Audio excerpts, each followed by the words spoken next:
যেই ব্যক্তি রাতের বেলা এই দোয়াটি 3 বার পরে ঘুমিয়ে যাবে, আল্লাহর নবী বিশ্বনবী সাল্লাল্লাহু আলাইহি ওয়াসাল্লাম বলেন, সকাল বেলা যখন আল্লাহ তাআলার বান্দা ফজরের নামাজের মাঝে যখন উঠবে, আল্লাহ নবী বলেন রাতের বেলা এশার নামাজ পড়ার পরে, খাবার খাওয়ার পরে আল্লাহর বান্দা যদি এই দোয়াটা 3 বার পড়তে পারে, তাহলে আল্লাহ পাক রব্বুল আলামিন সকাল বেলা ঘুম থেকে ওঠার আগে আগে আমার আল্লাহ তাকে নিষ্পাপ মাসুম বাচ্চার মতো আমার আল্লাহ পবিত্র বানায়া দেই।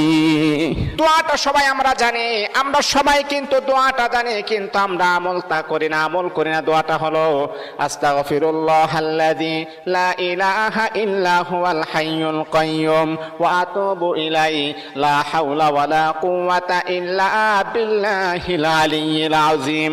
3 বার যদি আপনি পড়তে পারি, ইনশাআল্লাহ আল্লাহ পাক রব্বুল আলামিন আমার আপনার জীবনের সমস্ত গুনাহগুলোকে আমার আল্লাহ ক্ষমা করে দিবেন।